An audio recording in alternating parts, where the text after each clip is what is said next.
एकादशी तिथि हिंदू धर्म में बहुत ही महत्वपूर्ण तिथि मानी जाती है। तो आज की इस वीडियो में आप सब जानेंगे उत्पन्ना एकादशी के बारे में।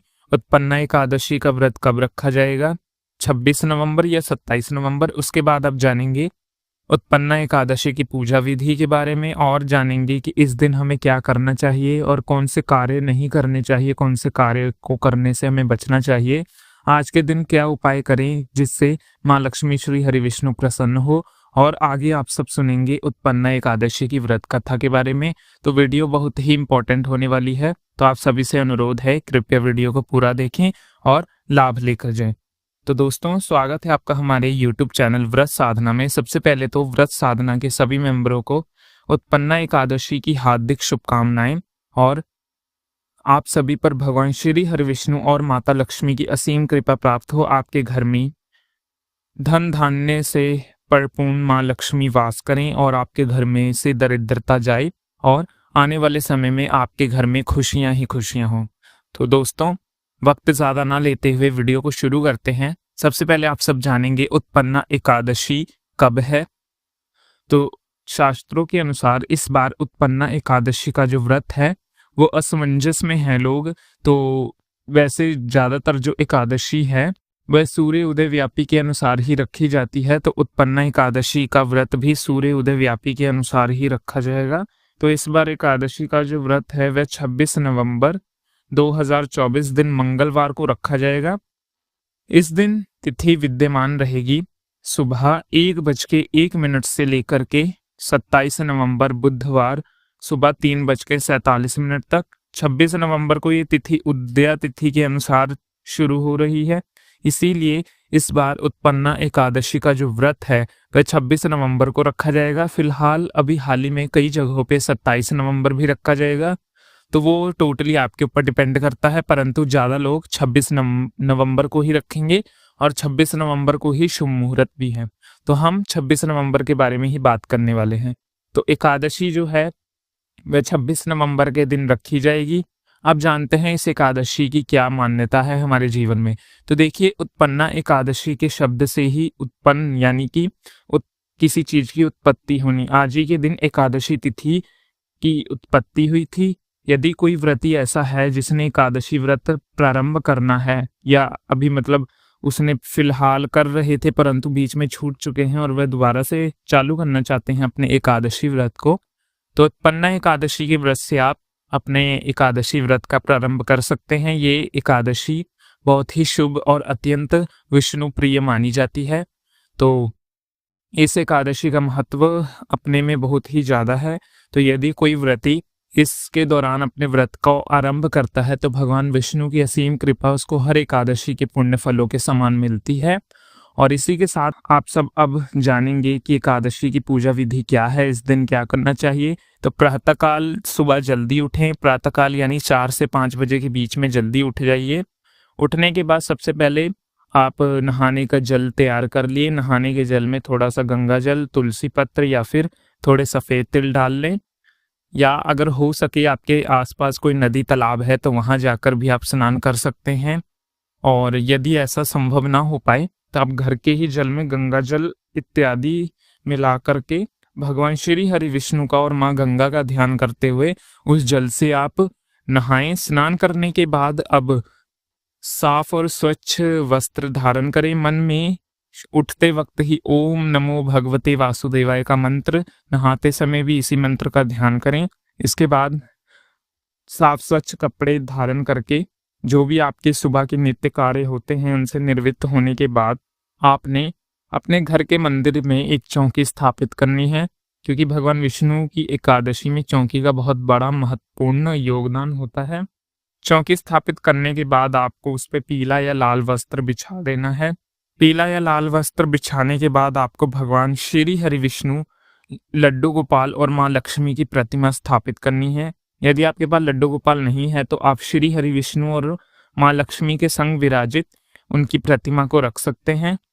उसको रखने के बाद अब आपको सभी पूजा की सामग्री तैयार कर लेनी है। पूजा की सामग्री क्या होगी ये मैं आपको भी बताता हूँ। तो पूजा सामग्री में आप अनेक प्रकार के ऋतु फल ले सकते हैं, जैसे केला, सिंघाड़ा इत्यादि जो भी आपके वहाँ पे उपलब्ध हो वो फल ले लें।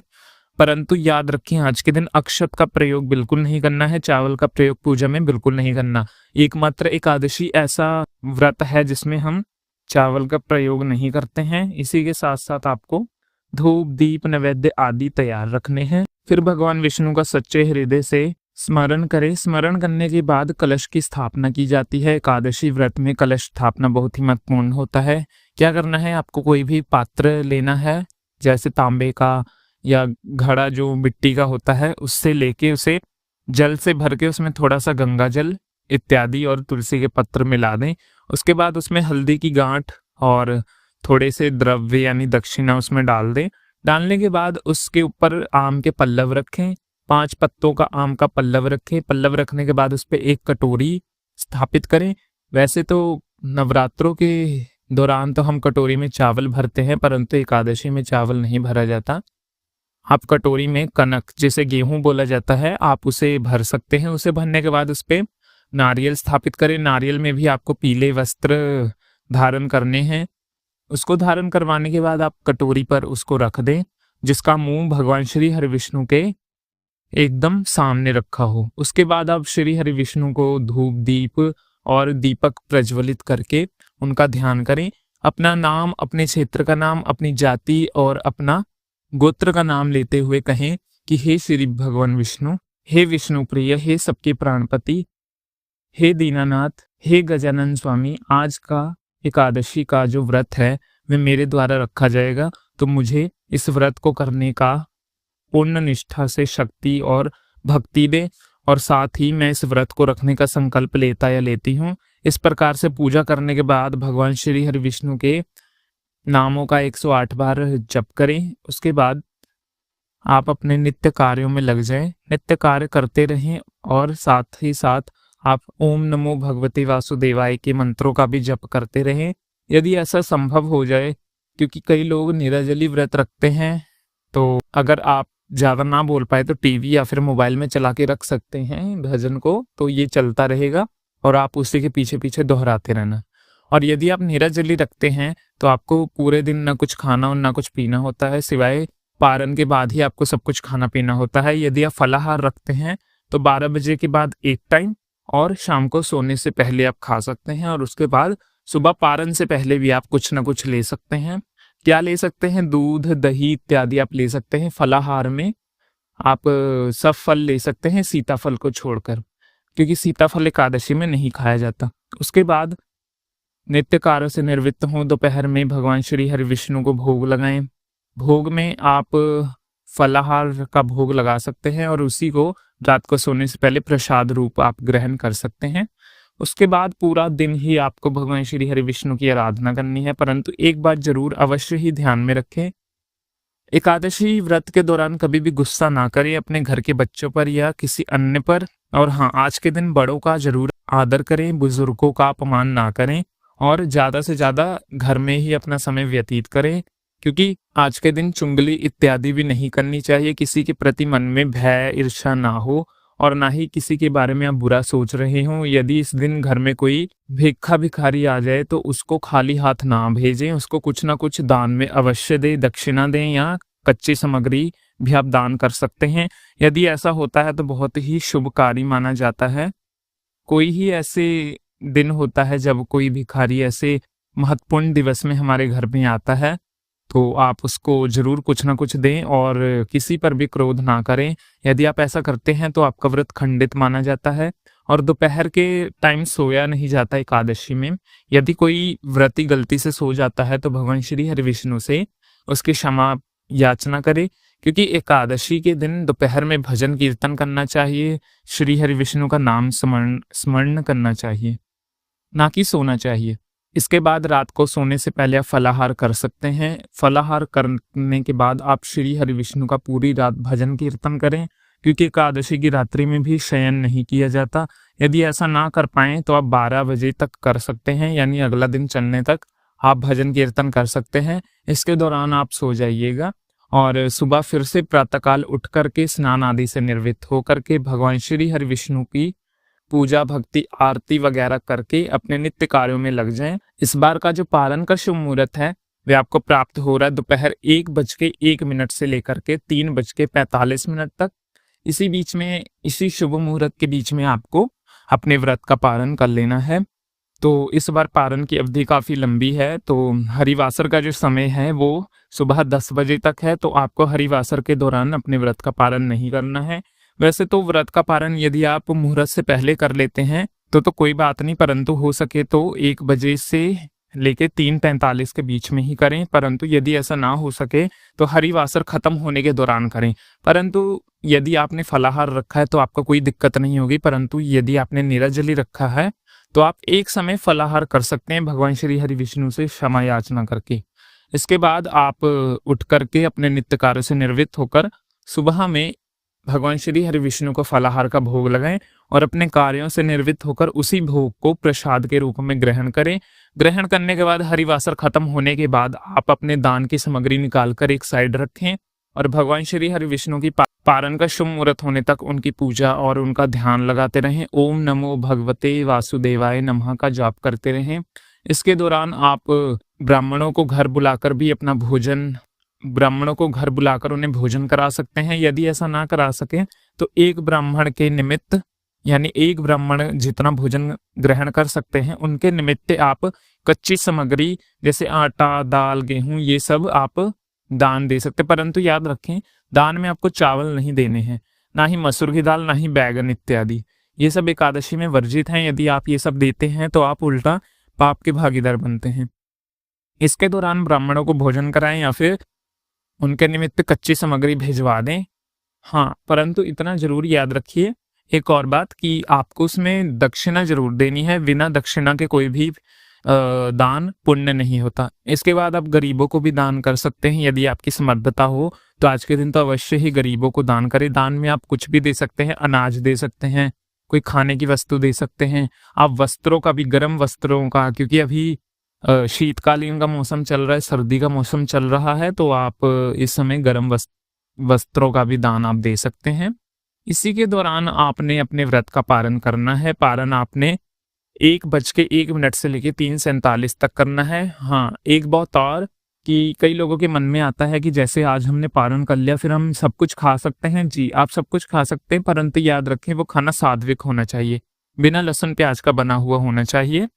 तो उस दिन तो आपको परहेज करना ही चाहिए। अब कई लोग कहते हैं इतना परहेज क्यों, परंतु आप देखिए महीने में सिर्फ 2 ही ऐसी एकादशियां होती, महीने में 2 एकादशियां आती हैं। यदि हम एक भी एकादशी में ऐसा ना करें तो हमारे जीने का क्या ही मकसद है।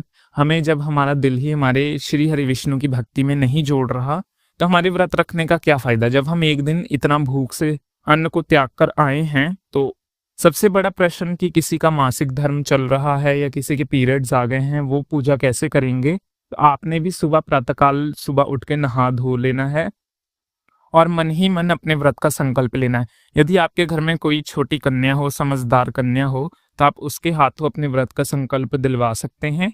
आप कुछ चीजें मत छूइएगा, परंतु उस कन्या को ऐसे ऐसे क्या करना है ये बता करके आप उसके मतलब थोड़ा दूर बैठ के आप उसे समझाते रहिएगा और अपने मन में भी कि आज मैंने व्रत रखना है इसका संकल्प लीजिए और अगले दिन नहा धोकर अपने व्रत का पारण करें, ब्राह्मणों को भोजन कराएं। आज के दिन गाय को भोजन कराना अत्यंत प्रिय माना जाता है। गऊ को आज के दिन पेड़े अवश्य खिलाएं, यदि हो सके तो अवश्य ही पेड़े खिलाएं। और इसके बाद आपने व्रत पारण करके शाम को सात्विक भोजन ग्रहण करना है। इसी के दौरान आपने हर एकादशी में इसी तरीके का पालन करना है। यदि आप पालन करते हैं तो आपका एकादशी का जो व्रत है वो संपूर्ण सद्गुण संपन्न होता है और इसी के साथ आपको खूब सारा भगवान श्री हरि विष्णु के द्वारा आशीर्वाद प्राप्त होता है और आपके एकादशी का पुण्य फल प्राप्त होता है। और हाँ, एकादशी का पारण करते समय भगवान श्री हरि विष्णु के सामने बैठकर कहें कि हे श्री हरि विष्णु, सच्ची निष्ठा और पूर्ण भक्ति के साथ मैंने अपने एकादशी के व्रत का पारण किया। अब मैं एकादशी के व्रत का पारण करने जा रहा हूँ या जा रही हूँ। आपने जिस भी कार्य या फिर मनोकामना के पूर्ण इस व्रत को रखा है वो कामना भगवान श्री हरि विष्णु को पूर्ण करने के लिए कहिए और उसके बाद चावल से या आप अगर आपने नीराजली रखा है तो जल से आप अपने व्रत का पारण कर सकते हैं। तो ये थी इसकी पूजा विधि और एकादशी कब थी। तो अब आगे हम आपको सुनाते हैं उत्पन्ना एकादशी की व्रत कथा के बारे में। तो प्रेम से बोलिए भगवान श्री हरि विष्णु की जय, जय माता लक्ष्मी जी की, तो जय श्री गजानन गणेश भगवान की। तो चलिए एकादशी व्रत की कथा प्रारंभ करते हैं। तो बहुत समय की बात है, एक नगरी में एक मुर नाम दैत्य रहता था। तो वह बड़ा ही बलशाली और बहुत ही क्रूर था। एक दिन उसने स्वर्ग में आक्रमण कर इंद्र, वायु, अग्नि इन सब के पदों को छीन लिया और इसने स्वर्ग पर अपना अधिकार जमा लिया। इंद्र सही सभी देवताएं भागे भागे भगवान शिव के पास पहुंचे और उन्होंने ये सारा वृतांत बतलाया, परंतु भगवान शिव ने कहा कि इस सृष्टि के सर्जनहार भगवान श्री हरि विष्णु के पास जाओ, वही आपकी मदद कर सकते हैं। तो सभी देवताओं इंद्र सहित भगवान श्री हरि विष्णु के धाम पहुंचे और उन्हें योग निद्रा में देखकर वह सब स्तुति करने लगे। और भगवान श्री हरि विष्णु ने पूछा कि इंद्रदेव, आप स्वर्गलोक छोड़कर यहाँ पर क्यों आए हैं, इसका कारण बतलाएं।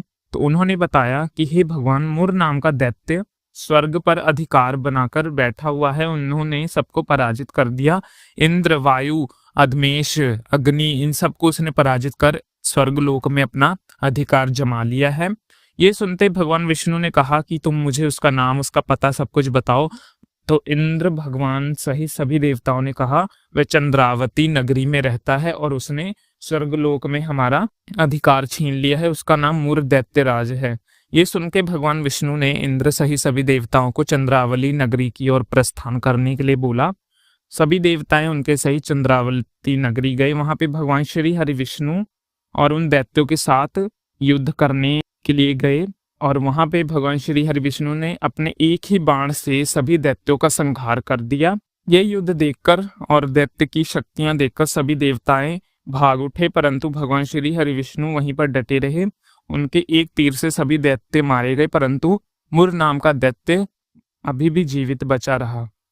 तकरीबन ये युद्ध 10,000 वर्ष तक चलता रहा और अंत में भगवान विश्राम करने के लिए एक घाटी के अंदर गए, एक गुफा के अंदर गए और वहां पे योग निद्रा में आराम करने लगे। दैत्य भी उनके पीछे पीछे उस गुफा में आ गया और उसने भगवान श्री हरि विष्णु को मारना चाहा। मुर नामक दैत्य उन पर पराक्रम करने ही वाला था, तभी भगवान श्री हरि विष्णु के शरीर से एक तेज उत्पन्न शक्ति प्रकट हुई और उसने दैत्य का संहार किया और दैत्य का धड़ उसके शीर्ष से अलग कर दिया और मार दिया। जब भगवान श्री हरि विष्णु ने मुर नामक दैत्य को मरा पाया तो उन्होंने उसी शक्ति से पूछा कि हे माता, आप कौन हैं और इसका संहार किसने किया। दिव्य शक्ति रूप तेज शक्ति ने बोला कि हे भगवान श्री हरि विष्णु, मैंने आप ही शरीर से उत्पन्न होकर इस मुर संहार दैत्य मुर नामक राक्षस का वध कर दिया। ये देखकर भगवान श्री हरि विष्णु बहुत ही अत्यंत प्रसन्न हुए और उन्होंने उस तेज दिव्य शक्ति से बोला कि तुम कुछ भी मुझसे वरदान मांग सकती हो, बताओ तुम्हें क्या चाहिए। तब उस दिव्य शक्ति ने बोला कि भगवान श्री हरि विष्णु, यदि आप मुझे कुछ देना चाहते हैं तो ये वरदान दीजिए कि प्राणी लोग मेरे व्रत को धारण करें। तभी से भगवान श्री हरि विष्णु ने उन्हें वचन दिया कि आज से तुम एकादशी के नाम से जानी जाओगी। जो भक्त तुम्हारे होंगे वही भक्त मेरे होंगे और जो भक्त मेरी आराधना करेंगे वे तुम्हारा व्रत अवश्य करेंगे और जो तुम्हारा व्रत नहीं करेगा उसको मैं प्राप्त नहीं होऊंगा, अथवा चाहे वो ब्राह्मण, शूद्र, वैश्य कोई भी जाति से हो, मेरी कृपा उस पर नहीं होगी और जो तुम्हारा व्रत रखेगा उस पर मैं असीम कृपा करूंगा। ये वरदान देख के उस दिव्य शक्ति को एकादशी का नाम मिला। तो इसीलिए इसको उत्पन्ना एकादशी बोली जाती है, क्योंकि आज के दिन ही एकादशी का उत्पत्ति हुई थी, एकादशी उत्पन्न हुई थी। तो दोस्तों, तकरीबन इस कथा को मैंने 3 से 4 बार सुना दी है और यदि आप और भी डिटेल में इस कथा को सुनना चाहते हैं तो नीचे लिंक दे दिया है डिस्क्रिप्शन में, आप जाके वहां से देख सकते हैं। कंप्लीट 20 मिनट की वो वीडियो है कम से कम, तो मैंने कम से कम समय लिया है और उसमें एकदम अच्छे से हर एक चीज मैंने आपको बतलाई है। इसमें बताता तो वीडियो बहुत लॉन्ग हो जाती है, आपको देखने में तकलीफ होती, इसीलिए मैंने अलग से व्रत की वीडियो, अलग से ही पूजा विधि की वीडियो, यदि पूजा विधि में आपको लगता है कि नहीं कुछ और भी जानना है तो उस वीडियो में सब कुछ सर्व गुण संपन्न चीजें बता रखी हैं, आप उन दोनों वीडियो को जाके देख सकते हैं। तो ये थी आज की वीडियो। यदि आपको वीडियो अच्छी लगी हो तो कमेंट में जय श्री हरि विष्णु अवश्य लिखें और यदि आपने व्रत रखा है तो ओम नमो भगवते वासुदेवाय तो जरूर ही कमेंट में लिखें, क्योंकि यदि हम अपने मुंह से या फिर अपने हाथों से भगवान श्री हरि विष्णु का नाम लिखते हैं तो उनका नाम और व्रती के एकादशी व्रत धारण करने का जो पुण्य है वो 2 गुना हो जाता है। तो हमारे चैनल पर आने का आपका धन्यवाद। यदि वीडियो आपको अच्छी लगी हो तो लाइक करें और ज़्यादा से ज़्यादा शेयर करें। यदि किसी को इस एकादशी की पूजा विधि के बारे में नहीं पता, वह आपके जरिए ही इसे पता कर सकता है, तो उसका भी कहीं ना कहीं पुण्य फल आपको प्राप्त होगा। तो शेयर जरूर करें, लाइक करें, कमेंट करें और हाँ, हमारे चैनल पर पहली बार आए हैं तो चैनल को सब्सक्राइब जरूर करें, क्योंकि हमारा चैनल हिंदू धर्म के ऊपर बना है। एकादशी से रिलेटेड और अन्य जो भी व्रत आते रहते हैं उनकी जानकारियां सबसे पहले इसी चैनल पर दी जाती हैं। तो आप सब्सक्राइब करके रख लें ताकि आने वाले समय में वीडियो की नोटिफिकेशन आपको तुरंत पहुंचे। ओम नमो भगवते वासुदेवाय नमः। जय श्री हरि विष्णु, जय मां लक्ष्मी। राधे राधे।